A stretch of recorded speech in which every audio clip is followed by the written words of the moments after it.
Hello friends, आज हम लोग मैथ्स के कुछ ऐसे क्वेश्चन को डिस्कस करेंगे जिस पैटर्न पे अक्सर एग्जाम में क्वेश्चन पूछे जाते हैं। जैसा कि आप लोगों ने एसएससी, सीजीएल या फिर रेलवे के मैथ्स का क्वेश्चन को देखा होगा, आप लोगों ने एक अनुभव किया होगा कि एग्जाम्स में किस टाइप के क्वेश्चन पूछे जाते हैं और लगभग उसी टाइप के क्वेश्चन जो हैं वो हर एक साल रिपीट किए जाते हैं। तो आइए उसी टाइप के कुछ क्वेश्चन को हम लोग आज डिस्कस करेंगे और उसके जितने भी बेसिक रूल्स हैं या ट्रिक्स हैं उनको हम लोग समझने की कोशिश करेंगे। तो चलिए हम लोग बिना देरी किए हुए आज हम लोग अपने वीडियो को स्टार्ट करते हैं और कुछ क्वेश्चन को देखते हैं और उसको समझने का प्रयास करते हैं। अगर आप हमारे चैनल पर नए होंगे तो प्लीज़ हमारे चैनल को सब्सक्राइब करें और इस वीडियो को ज़्यादा से ज़्यादा शेयर करें। तो चलिए बिना देरी किए हुए हम लोग चलते हैं। तो चलिए चलते हैं हम लोग अपने फर्स्ट क्वेश्चन की ओर और देखते हैं कि ये क्वेश्चन जो है बनेगा कैसे। तो सबसे फर्स्ट हमारा क्वेश्चन है, 3 लड़कों की औसत आयु 15 वर्ष है और उनकी आयु का अनुपात 2:3:4 है। तो सबसे बड़ी जो छात्र है उसकी आयु हम लोग को पता करनी है। तो सबसे पहले यहाँ ऑप्शन दिया गया है 20, 15, 25 और 45। तो हम लोग इसको बनाएंगे कैसे? तो सबसे पहले हम लोग देख पा रहे हैं कि औसत आयु जो है 15 है। ठीक है, औसत आयु हमारे यहाँ औसत कितना है? 15 है। और अगर हम तीनों को योग निकाल दे, तीनों का औसत आयु 15 है तो तीनों का आयु का योग हमारा क्या हो जाएगा? तो 15 गुना 3 यानी कि यहाँ से हमारा 45 हो गया। ठीक है, यहाँ तक आप लोग को समझ में आ गया होगा क्यों किए 45। तो 3 यहाँ पे कितना स्टूडेंट है? टोटल 3 स्टूडेंट है तो 15 में 3 से गुना कर दिए तो इससे हमारा तीनों का योग आ गया। अब तीनों का योग जब आ गया है तो क्वेश्चन में आगे पूछा है कि तीनों का अनुपात इतना है। तो तीनों का अनुपात जो है 2:3:4 है। तो अगर तीनों का योग अगर हम करेंगे तो 4 3 7 2 9 आ गया। और यही तो 9 का ही वैल्यू हमारा कितना दिया गया है? 45 दिया गया है। तो 1 का वैल्यू बराबर हमारा क्या होगा? 45/9 यानी कि 5, 1 बराबर 5। तो क्वेश्चन में क्या बोला है? सबसे बड़ी आयु के एक छात्र की संख्या। तो सबसे बड़ी आयु के छात्र कितना कौन सा है? 4 है। 2 3 4 में सबसे बड़ा कौन है? 4 है। तो जब 1 बराबर हमारा 5 आया तो 4 बराबर क्या आ जाएगा? 5 गुना 4 यानी कि 20 हमारा क्या होगा? राइट आंसर होगा। तो देखिए ऑप्शन में हम लोग देख पा रहे हैं ऑप्शन नंबर ए जो है वो हमारा राइट आंसर होगा। चलिए अब हम लोग मूव करते हैं सेकेंड नंबर क्वेश्चन पे और देखते हैं कि वो क्वेश्चन जो है वो किस तरह से बनेगा। तो सेकेंड नंबर हमारा क्वेश्चन है, एक व्यक्ति की आय 10% बढ़ी, कुछ दिन बाद पुनः जो है 20% और बढ़ गई। इस प्रकार इस व्यक्ति की आय में कुल कितने प्रतिशत की जो है वृद्धि हुई? तो इसको बनाने के लिए हमारे पास सबसे बेसिक ट्रिक है कि जो फर्स्ट वृद्धि हुआ यानी कि x प्लस जो सेकेंड हमारा वृद्धि हुआ यानी कि y प्लस दोनों का गुणनफल यानी कि xy डिवाइडेड बाय 100। ये हमारा क्या है? इसका एक बेसिक फॉर्मूला माने या तो कहें एक ट्रिक है जिसके मदद से हम लोग जो है इस तरह के क्वेश्चन को सॉल्व कर सकते हैं। इस टाइप में जो है इस फॉर्मूला से हमारे जो बहुत सारे टाइप के क्वेश्चन, जैसे बहुत सारे क्वेश्चन में होता है कि 5% का हानि हुआ और फिर जो है 5% की हानि हुई तो कितना प्रतिशत? तो यहाँ पे लाभ होगा तो प्लस में होगा और हानि होगा तो माइनस में होगा। बस वही चेंजिंग हम लोग इस फॉर्मूला में करेंगे। इस टाइप में अगर यहाँ 10% बढ़ गया, यहाँ 20% अगर यहाँ बढ़ गया, अगर यहाँ कम होता तो यहाँ माइनस करते।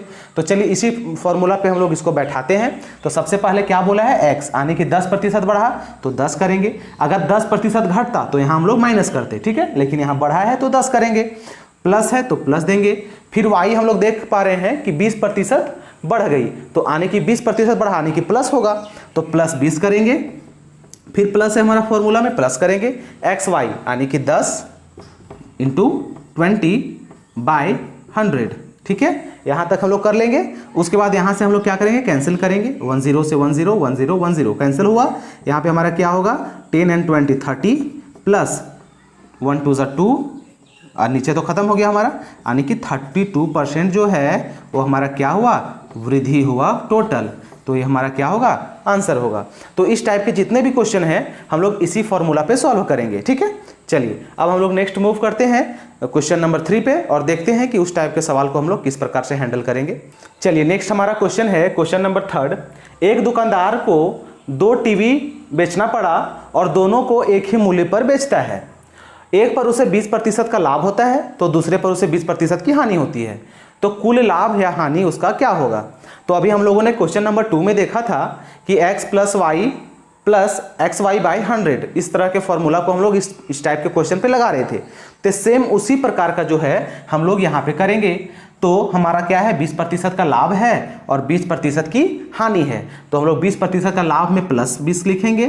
प्लस को फॉर्मूला में प्लस होता था तो यहाँ हानि है तो -20 हो जाएगा। ठीक है, प्लस एक्स वाई यानी कि 20 गुना -20 बटा 100। इस तरह हम लोग यहाँ पे बैठाएंगे। अब यहाँ से हम लोग कैंसिल करते हैं, +20 -20 हमारा कैंसिल होगा और यहाँ पे देखते हैं कि 0 से 0 कैंसिल, 0 से 0 कैंसिल, यानी कि ऊपर हमारा क्या बचा +4 और यहाँ पे 2 दूनी 4 यानी कि -4। तो यहाँ हमारा क्या हुआ -4 आया। माइनस शो करेगा कि उसको हानि हुआ है, ठीक है, यानी कि नुकसान हुआ है। तो 4% की उसको क्या हुआ, हानि हुआ। अगर यहाँ प्लस में आंसर आता तो 4% का लाभ होता, लेकिन यहाँ माइनस में है तो 4% का हानि क्या होगा, इसका राइट आंसर होगा। चलिए अब हम लोग क्वेश्चन नंबर 4 की ओर चलते हैं और उस क्वेश्चन को डिस्कस करेंगे। चलिए अब हम लोग क्वेश्चन नंबर 4 को डिस्कस करते हैं। और ये जो क्वेश्चन है ये हमारा सिंपल इंटरेस्ट का क्वेश्चन है जो अक्सर एग्जाम में पूछे जाते हैं। तो चलिए इसको कैसे सॉल्व करेंगे, इसका हम लोग बेसिक ट्रिक्स को देखते हैं। तो बताया गया है कोई धन 15 वर्ष में साधारण ब्याज की दर से अपने का 2 गुना हो जाए तो ब्याज की दर ज्ञात करें। तो दोस्तों अगर इसको हम लोग ट्रिक से अगर इसको सॉल्व करें तो विदिन सेकेंड हमारा हो जाएगा। लेकिन यहाँ बात है कि हम लोग का एग्जाम में कभी कभी ट्रिक्स हम लोग भूल जाते हैं। तो हम लोग का एक बेसिक कॉन्सेप्ट जो है क्लियर होना चाहिए कि इस टाइप के क्वेश्चन को हम लोग किस तरह से वहाँ जो है हैंडल करें, किस प्रकार से वहाँ बनाएं। तो चलिए हम लोग दोनों रूल यहाँ पे देखेंगे। सबसे पहला मेथड जो है हमारा ट्रिक का होगा। तो ट्रिक हमारा यही है कि हमारा क्या बोला है, दर निकालना है। तो R बराबर हमारा ट्रिक होता है n-1 इंटू 100 बाई, अगर यहाँ दर निकालना है तो यहाँ टाइम हो जाएगा, ठीक है। और अगर टाइम निकालना हो तो टाइम का इसी तरह होता है, time is equals to n-1 into 100 divided by rate, ठीक है। तो ये दोनों पे हम लोग यहाँ पे क्या करेंगे, बैठाएंगे। तो इस n का मतलब क्या है, जितना गुना होगा उतना। तो यहाँ पे हम लोग देख पा रहे हैं कि 15 वर्ष में बोला है दर से अपने का 2 गुना हो जाता है। तो 2 यहाँ होगा, 2 - 1 into 100 divided by time. Time कितना है, 15 साल है, ठीक है। तो यहाँ पे हम लोग सॉल्व कर सकते हैं। 2 में 1 गया 1 इंटू 100 डिवाइडेड बाय 15। अब अगर इसको हम काटेंगे तो 5 से 20 बार में, 5 से 3 बार में, यानी 20/3। इसको अगर सॉल्व करेंगे तो 6 यहाँ होगा, 2/3% ये हमारा आंसर होगा। तो ये तो हमारा रहा क्या, ट्रिक। अगर इसको हमको याद करना होगा कि ट्रिक क्या होता है। लेकिन अगर इसको एक अपना अंडरस्टैंडिंग पे, अपने बेसिक जो हमारा समझ डेवलप हुआ है इस चैप्टर को बनाने से, तो उस टाइप से अगर हम इसको सॉल्व करें तो हमारा और भी बहुत ज़्यादा ईजी होगा। देखिए कैसे करेंगे। तो सबसे पहले हम लोग देख पा रहे हैं कि कोई साधारण ब्याज की दर से जो है अपने का 2 गुना हो रहा है। तो अगर मान लीजिए पहले कितना था, 100 रुपया था, यानी कि मूलधन हमारा क्या हुआ, 100 रुपया हुआ, है ना। मूलधन 100 था तो 15 साल अगर हुआ, वो 15 वर्ष हुआ तो 15 साल में कितना बोल रहा है, डबल हो जा रहा है, यानी कि 100 का कितना हो गया, 200 हो गया, ठीक है। अगर 100 रुपया कोई राशि था तो 15 साल में अपने का डबल हो गया, यानी कि 200 हो गया, ठीक है। अब क्या बोल रहा है, तो ब्याज की दर ज्ञात करें। तो यहां से हम लोग निकाल सकते हैं कि पहले 100 था तो हमारा 200 हो गया। तो मूलधन हमारा यहाँ 100 हो गया और 200 जो है डबल होके हमारा क्या हो गया, मिश्रधन हो गया, है ना, मिश्रधन हो गया। तो यहाँ से हम ब्याज निकाल सकते हैं, ब्याज बराबर तो मिश्रधन माइनस मूलधन, यानी कि 200 में 100 अगर हम माइनस करेंगे तो ब्याज हमारा कितना आ गया, 100 आ गया। अब यहाँ से हम लोग जानते हैं कि ब्याज का हमारा सिंपल फॉर्मूला होता है P into R into T divided by 100 होता है। तो हम लोगों को किसका वैल्यू निकालना है, R का निकालना है। टाइम हमारा 15 साल दिया ही है, P हमारा 100 दिया है, 100 का तो 100 ही रहेगा, ब्याज हमारा 100 दिया है। तो इसको हम लोग सॉल्व करेंगे। तो R का अगर हम यहाँ से फॉर्मूला निकालें तो R इज इक्वल टू क्या होगा, ब्याज into 100 divided by P into T। यहाँ पे हम लोग इस फॉर्मूला पे इसको पुट करेंगे तो ब्याज हमारा कितना आया है, 100 आया है, multiplied by 100 divided by P into T। P हमारा कितना है, यानी कि प्रिंसिपल अमाउंट जो हमारा है वो 100 है, तो 100 और टाइम हमारा कितना है, 15 है। अब यहाँ से 100 को काटेंगे, सेम देखिए यहाँ से 3 बार में 5 से, यहाँ से 20 बार में, यानी कि 20/30, यानी कि अगर इसको हम सॉल्व करेंगे तो 6 अनुपात इतना हमारा आंसर होगा। तो देखिए दोनों का आंसर हमारा सेम आया, लेकिन ये हमारा ट्रिक से सॉल्व हुआ, ये हमारा बेसिक कॉन्सेप्ट से सॉल्व हुआ। तो हम लोग को दोनों यहाँ पे याद रखना है। अगर आपका ट्रिक याद रहे तो और भी बढ़िया है, तुरंत हमारा बन जाएगा। लेकिन अगर किसी कारणवश अगर आपका माइंड उस समय काम ना करे और इस टाइप का क्वेश्चन आ जाए तो हम लोग इस तरह से भी सॉल्व कर सकते हैं। सबसे पहले मूलधन हम लोग 100 माने, 15 वर्ष में डबल हो जा रहा है कि 200 हो गया, ये हमारा मिश्रण हो गया। यहाँ से हम लोग ब्याज निकाले और यहाँ से हम लोग इस टाइप से हम लोग यहाँ पे सॉल्व करेंगे। करेंगे। तो चलिए, आपको ये क्वेश्चन पूरे अच्छे से समझ में आया होगा। अगर एक क्वेश्चन समझने में थोड़ी सी प्रॉब्लम होगी तो आप बैक जा करके फिर से इसको एक बार आप देख सकते हैं, आपको पूरा क्लियर समझ में आएगा। तो चलिए अब हम लोग क्वेश्चन नंबर 5 पे जाते हैं और देखते हैं क्वेश्चन क्या कह रहा है। चलिए दोस्तों, अब हम लोग क्वेश्चन नंबर 5 को देखते हैं। और ये जो क्वेश्चन है ये हमारा कंपाउंड इंटरेस्ट से है, यानी कि चक्रवृद्धि ब्याज से है। और हम लोगों ने देखा होगा कि चक्रवृद्धि ब्याज जो है वो बहुत ही टफ क्वेश्चन लगता है। इसका क्यों लगता है? क्योंकि इसका जो फॉर्मूला होता है बहुत ही ज़्यादा टेढ़ा है। तो इसको चलिए सॉल्व करते हैं। तो फॉर्मूला से अगर हम लोग इसको सॉल्व करेंगे तो बहुत ज़्यादा टाइम लगेगा। ये हमारे जो एग्ज़ाम के पर्पज़ से जो हम लोग पढ़ रहे हैं, किसी कॉम्पिटिटिव एग्ज़ाम के पर्पज़ से, तो उसके लिए तो हम लोग उसको उस तरह से बनाना इम्पॉसिबल होगा। हाँ, अगर किसी क्लासरूम पर्पज़ से, यानी कि किसी आप 8 हो गया 9 हो गया इस टाइप के क्लास के पर्पज़ से अगर आप लोग इस वीडियो को देख रहे होंगे तो हम लोग फार्मूला पे बेस्ड उसको बनाएंगे। लेकिन एग्जाम में हम लोग को वहाँ टिक करना होता है, तो वहाँ पे हम लोग इस टाइप से इतना लॉन्ग मेथड से नहीं बनाएंगे। तो चलिए हम लोग दोनों मेथड को यहाँ देखेंगे।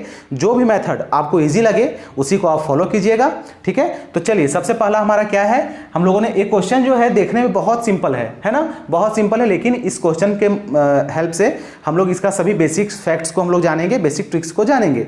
तो चलिए यहाँ पे हमारा दिया गया है क्या, 3000 क्या है हमारा मूलधन है।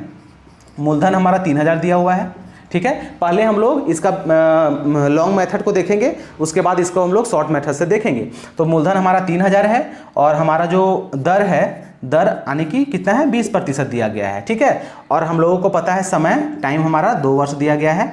और हम लोग यहाँ से क्या जानते हैं, चक्रवृद्धि ब्याज का फॉर्मूला हमारा क्या होता है, तो मिश्रधन ए बराबर हमारा क्या होता है, P × 1 + R/100 का पावर T। देखिए कितना लंबा है। अगर यहाँ 2 रहेगा तो पावर में 2 हमारा होगा तो हम लोग इजीली इसको बना लेंगे। लेकिन अगर पावर में 5 रहा तो कितना प्रॉब्लम होगा बताइए। इसको काटने में बहुत ज़्यादा टाइम लगेगा, लेंदी टाइम होगा। तो यहाँ पे हम लोग ये मिश्रधन हो गया। लेकिन अगर हम लोग ब्याज का फॉर्मूला देखें तो ब्याज का और भी थोड़ा सा होता है, P1 + R/100 का पावर T - 1। ये हमारा किसका होता है, ब्याज का फॉर्मूला होता है। लेकिन हम लोग इतना नहीं करेंगे क्योंकि हम लोग जो है वह कॉम्पिटिटिव एग्जाम की तैयारी कर रहे हैं और वहाँ पे हम लोग को इतना ज़्यादा टाइम होता नहीं है कि हम लोग इतना लॉन्ग मेथड को वहाँ करेंगे। तो सबसे सिंपल वे में हम लोग कैसे करेंगे, तो चलिए देखते हैं। तो चलिए सबसे पहले हम लोग क्या करेंगे कि हम लोग को देखना है कि मूलधन हमारा कितना है, तो 3000, ठीक है। 3000 हमारा मूलधन है, यही देखना है। अब बताइए कितना वर्ष बोला है, 2 वर्ष। तो 3 को हम लोग 2 भाग में डिवाइड करेंगे, ठीक है। यहाँ तक क्लियर है। 3000 हमारा मूलधन दिया गया है और हम लोग 2 भाग में इसको डिवाइड करेंगे। अब इसको डिवाइड करने के बाद हम लोग देख पा रहे हैं कि कितना प्रतिशत लग रहा है, तो 20%। तो 20% लग रहा है। अब बताइए 20% को हम लोग 20/100 लिख सकते हैं, कट गया तो 1/5, यानी कि इसको 1/5 हम लोग लिख सकते हैं कि नहीं लिख सकते हैं। तो उसी तरह हम लोग यहाँ करेंगे कि 3000 का 1/5 कितना होता है, तो 5 से डिवाइड होगा, यानी कि 600। और यहाँ भी 1/5 करेंगे तो यहाँ भी हमारा 600 हो गया, ठीक है। ये हमारा सिंपल इंटरेस्ट, इसका नॉर्मल इंटरेस्ट हो गया। अब हम लोग देख रहे हैं कि 2 ईयर का चक्रवृद्धि ब्याज का मतलब क्या होता है कि इंटरेस्ट का भी इंटरेस्ट लगे। यानी कि अगर आप 100 रुपया कहीं से कर्ज लेते हैं 2% की दर से, तो आपका जो है अगला मंथ में जो है 102 रुपया हो जाएगा। लेकिन उसके अगले मंथ में आपका 102 रुपये का भी इंटरेस्ट वहाँ जोड़ेगा। तो उसी तरह इसी को हम लोग क्या बोलते हैं, चक्रवृद्धि ब्याज बोलते हैं। तो यहाँ पे हम लोगों का जो है चक्रवृद्धि ब्याज यानी कि ब्याज का भी ब्याज। तो देखिए 600 हमारा ब्याज आया, यहाँ भी 600 आया 1 साल का। देखिए ये हमारा फर्स्ट ईयर का होगा और ये हमारा सेकेंड ईयर का, या फिर ये फर्स्ट मंथ का, ये सेकेंड मंथ का। तो देखिए अब बताइए फर्स्ट मंथ को अगर हम यहाँ ढकें तो क्या इसके आगे कोई है इंटरेस्ट, नहीं है। 600 के आगे कोई इंटरेस्ट नहीं है। लेकिन अगर हम सेकेंड मंथ पे जाते हैं तो सेकेंड मंथ पे हम देख पा रहे हैं कि अगर इसको हम यहाँ से ढक दें तो हमारा फर्स्ट मंथ का जो है 600 पर इंटरेस्ट लगेगा। तो हम लोग वही करेंगे, इस पर हमारा इंटरेस्ट नहीं आएगा। सेकेंड मंथ पे आ जाएंगे तो 600 पे हमारा इंटरेस्ट लगेगा, कहाँ, दूसरा महीना में। तो 600 का कितना प्रतिशत, तो 1/5 की ही दर से लगेगा ना। तो इसको काटेंगे तो 12×5 = 60, यानी कि 120 रुपया हो गया। तो यही तो हम लोगों को करना है, बस यहाँ हम लोग किए। अब देखिए यहाँ से हम लोग कितने चीज़ का हम लोग यहाँ से वैल्यू फाइंड किए। तो सबसे पहला हमारा अगर कोई पूछेगा कि सबसे पहले क्वेश्चन देखते हैं कि मिश्रधन क्या होगा। तो मिश्रधन हम लोग को पता है कि मिश्रधन बराबर हम लोगों का क्या होता है, मूलधन प्लस ब्याज, है ना। तो देखिए मूलधन तो हमारा 3000 था, तो 3000। ब्याज हमारा कितना था, तो देखिए ब्याज कितना आया, तो 600 और 120, यानी कि 6 दूनी 12 और 1 1320 रुपया। 1320 रुपया हमारा क्या आया, टोटल ब्याज आया। तो टोटल जोड़ देंगे तो कितना आ गया, 0 2 3 4, यानी कि 4320 रुपया जो है वो हमारा मिश्र धन आएगा। तो क्वेश्चन तो हमारा हो गया सॉल्व, इस टाइप का क्वेश्चन हमारा यहाँ सॉल्व हो गया। लेकिन यहाँ से हम लोग इस तरह से, अगर इस तरह से रूल को अगर हम बनाएंगे क्वेश्चन में, तो हम लोगों का देखिए यहाँ से कितना चीज़ फाइंड होगा। अगर एग्जाम में आपका पूछ दिया कि फर्स्ट ईयर का आपका कितना इंटरेस्ट लगेगा, तो एक साल का हमारा कितना हो जाएगा, 600 हो जाएगा, ठीक है। फर्स्ट ईयर का 600 एंड पूछेगा सेकेंड ईयर का हमारा कितना इंटरेस्ट होगा, तो हमारा कितना होगा सेकेंड ईयर का, यानी कि 720 रुपया, ठीक है। अगर पूछेगा कि फर्स्ट और सेकेंड का हमारा अंतर क्या होगा, तो दोनों को माइनस कर देंगे, यानी कि 120 हमारा क्या होगा, इसका आंसर होगा, ठीक है। तो इस तरह से अगर हम बनाते हैं तो हमारा बहुत सारा यहाँ पे डाउट जो है क्लियर होगा और बहुत ही कम टाइम में हमारा यहाँ पे सॉल्व होगा। तो चलिए इस तरह के क्वेश्चन को अब हम लोग एक और क्वेश्चन को देखेंगे, जहाँ पे यहाँ 2 वर्ष दिया गया है। अगर 3 वर्ष वहाँ दिया हो तो हम लोग उस टाइप के क्वेश्चन को कैसे सॉल्व करेंगे। तो चलिए देखते हैं क्वेश्चन नंबर 6 को। चलिए अब हम लोग क्वेश्चन नंबर 6 को देखेंगे, जो कि हमारा कंपाउंड इंटरेस्ट पे ही है, लेकिन कुछ डिफरेंट क्वेश्चन है, उसको देखेंगे। तो किसी धन का 10% वार्षिक ब्याज की दर से चक्रवृद्धि मिश्र धन जो है वो हमारा 6655 रुपये हो जाता है, वह धन ज्ञात करें यदि 3 वर्ष तक ब्याज पर रहा हो। तो सबसे पहले हम लोग यहाँ देखेंगे कि हमारा रेट दिया गया है, रेट दिया है 10%, ठीक है। उसके बाद हमारा मिश्र धन दिया, यानी कि अमाउंट हमारा दिया है, अमाउंट हमारा 6655 दिया है। उसके बाद हम देख पा रहे हैं कि वह धन ज्ञात करना है, यानी कि हम लोग को मूलधन ज्ञात करना है, ठीक है। तो यानी कि जो धन दिया उसको ज्ञात करना है, यानी कि हमारा प्रिंसिपल अमाउंट ज्ञात करना है, प्रिंसिपल अमाउंट ज्ञात करना है, तो वो हमको निकालना है। बाकी हमारा टाइम भी दिया है 3 वर्ष, ठीक है, टाइम 3 साल दिया गया है। अब हम लोगों ने क्या देखा था कि यहाँ पे हम लोग मूलधन लेंगे और जितना साल दिया है, जैसे 2 साल है तो 2 भाग में डिवाइड करेंगे। लेकिन यहाँ सबसे बड़ा हमारे साथ प्रॉब्लम है कि यहाँ तो मूलधन दिया ही नहीं है ना। तो अगर क्वेश्चन में मूलधन दिया हुआ हो तो हम लोग जैसे क्वेश्चन नंबर 5 में हम लोगों ने देखा उस टाइप से करेंगे। लेकिन अगर हमारा मूलधन नहीं दिया हो तो हम लोग मूलधन यहाँ निकालेंगे। तो सबसे पहले हम लोग क्या करते हैं कि हम लोग देख पा रहे हैं कि रेट हमारा कितना है, 10% है। तो इसको हम लोग 10/100 यानी कि 1/10 लिख सकते हैं, बिल्कुल लिख सकते हैं, इसको ऐसा लिख सकते हैं। चलिए अब हम लोग देख पा रहे हैं कि टाइम कितना है, 3 साल है। तो बताइए नीचे कितना है, 1/10 है, यानी कि नीचे का हम लोग को अमाउंट लेना है, डिजिट लेना है। तो 10 है ना, कभी भी यहाँ पे मान लीजिए 2/3 आ गया तो 3 को हम लोग को लेना है। उसी तरह अगर यहाँ 1/10 है तो हम लोग 10 लेंगे, तो 10 लेंगे यहाँ पे। और टाइम कितना दिया है, 3 वर्ष दिया है। अगर 4 रहता तो इसका पावर में 4 करते, अगर 2 रहता तो पावर में 2 करते, लेकिन यहाँ टाइम कितना दिया है, 3 दिया है, इसीलिए 10 का पावर हम लोग 3 करेंगे। समझ में आया। 10 हम लोगों ने ए वाला लिया और पावर जितना टाइम रहेगा उतना करेंगे। तो 10 का पावर 3 यानी कि हम लोग 1000 लिख सकते हैं, ठीक है। तो यही अभी फिलहाल हम लोग इसको क्या मानते हैं, मूलधन मानते हैं, ठीक है। ये हमारा आंसर नहीं आया, इसको हम लोगों ने माना कि 1000 हमारा मूलधन है। अब हम लोग देख पा रहे हैं जैसे क्वेश्चन नंबर 5 में किए थे, सेम उसी तरह हम लोग यहाँ करेंगे। तो सबसे पहले देख पा रहे हैं कि क्वेश्चन नंबर 3 यहाँ हमारा क्या है, साल, 3 साल दिया है। तो हम लोग इसको 3 पार्ट में डिवाइड करेंगे। अगर 2 साल रहता है तो 2 में डिवाइड करते, 3 साल है तो 3 में डिवाइड करेंगे। अब तीनों साल में कितना प्रतिशत उसका दर लग रहा है, तो 1/10, 100%, 10% यानी कि 1/10। तो 1/10, 1/10 तीनों में हमारा लगेगा, है कि नहीं। अब 1000 का 1/10 कितना होता है, यानी कि 1000 का 1/10, 0 कट यानी कि 100। तो यहाँ पे हम लोग 100 लिखेंगे। इसको हम लोग को बहुत ही कम टाइम में करना है, यहाँ हम लोग को समझाना है, इसीलिए हम लोग इतना कर रहे हैं। यहाँ पे तुरंत 1000 का 1/10, 10 100 होता है। उसी तरह 100 यहाँ, उसी तरह 100 यहाँ हो गया। अब हम लोग देखेंगे कि क्या पहला साल में, ये हमारा फर्स्ट ईयर हो गया, ठीक है, ये हमारा फर्स्ट, ये हमारा सेकेंड, ये हमारा थर्ड हो गया। तो फर्स्ट में क्या, फर्स्ट के को अगर हम ढक रहे हैं यहाँ तो इसके बाद कोई ब्याज लगेगा, नहीं लगेगा। तो फर्स्ट पे कोई भी ब्याज नहीं लगता है। हाँ, सेकेंड मंथ में आते हैं या सेकेंड ईयर में आते हैं तो हमारा फर्स्ट पर ब्याज लगेगा। अगर थर्ड ईयर में आते हैं, अगर यहाँ हम लोग थर्ड ईयर में यहाँ आते हैं तो हमारा सेकेंड और फर्स्ट में ब्याज लगेगा। तो हम लोग सेकेंड में पहले आते हैं, सेकेंड में अगर आते हैं तो हमारा इस पर ब्याज लगेगा। तो इस पर ब्याज लगेगा कहाँ, सेकेंड मंथ में। तो 10 का 1/10 कितना होता है, 100 का 1/10 यानी कि 10, ठीक है। अब हमारा सेकेंड का काम खत्म हो गया। अब हम लोग आते हैं थर्ड पे। अब जब हम लोग थर्ड पे आएंगे तो इस पे भी इंटरेस्ट लगेगा, ये वाला 100 पे भी इंटरेस्ट लगेगा और ये वाला 10 पे भी इंटरेस्ट लगेगा, लगेगा कि नहीं, क्योंकि ये तो चक्रवृद्धि ब्याज है ना। चक्रवृद्धि ब्याज मतलब ही होता है ब्याजों का ब्याज। तो कहने का मतलब 100 ब्याज था तो यहाँ लग गया, यहाँ 100 ब्याज था तो यहाँ भी लग गया, और 100 का जो 10 था इस पर भी तो कुछ ना कुछ ब्याज लगेगा। तो यहाँ भी हम लोग करेंगे। तो 100 का 1/10 कितना होता है, 10। 100 का फिर 1/10, 10, और 10 का 1/10 कितना होता है, तो 10 10 कट जाएगा यानी कि 1।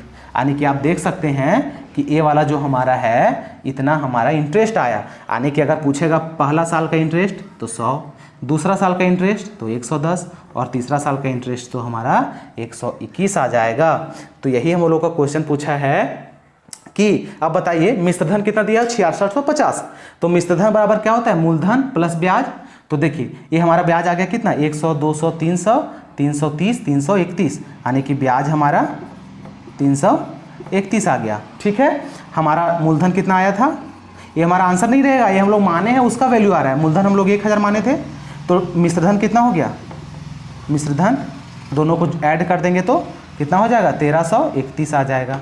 होगा कि नहीं होगा। अब अगर मिश्र धन 1331 आ गया और हमारा 6655 दिया है तो हम लोग लिख सकते हैं इसको, क्या लिख सकते हैं, चलो कहाँ लिखें, यहाँ लिखते हैं। तो लिख सकते हैं कि 1331 बराबर कितना दिया है, 6655 दिया है, लिख सकते हैं। तो 1 बराबर क्या हो जाएगा, 6655 बट्टा 1331। ठीक है, अब अगर इसको काटेंगे तो 5 बार में कटेगा, यानी कि 1 बराबर 5। अब क्या बोला है, धन ज्ञात करना है ना, तो धन कितना हम लोग माने थे, 1000। जब 1 बराबर 5 आया तो 1000 का वैल्यू निकालना है, तो 1000 बराबर 1000 गुने 5, यानी कि 5000 जो है हमारा राइट आंसर होगा। तो देखिए कितना आसानी से हम लोग इस क्वेश्चन को सॉल्व किए। अगर आपको इस क्वेश्चन में कहीं भी प्रॉब्लम लग रहा होगा तो आप एक बार फिर से इस वीडियो को, इस क्वेश्चन को आप एक बार देखें, आप लोगों का पूरा डाउट जो है वो क्लियर हो जाएगा। ठीक है, तो चलिए आज हम लोग यहीं तक डिस्कस करेंगे। अब हम लोग मिलते हैं नेक्स्ट वीडियो में और नेक्स्ट ट्रिक के साथ, नेक्स्ट रूल के साथ। आप लोग हमारे चैनल पे बने रहें, इसी तरह आप लोग अपना जो प्यार है हमारे चैनल पर दिखाते रहें। हमारे चैनल को ज़्यादा से ज़्यादा शेयर करें, सब्सक्राइब करें और लाइक करें। तो चलिए मिलते हैं नेक्स्ट वीडियो में, तब तक के लिए धन्यवाद।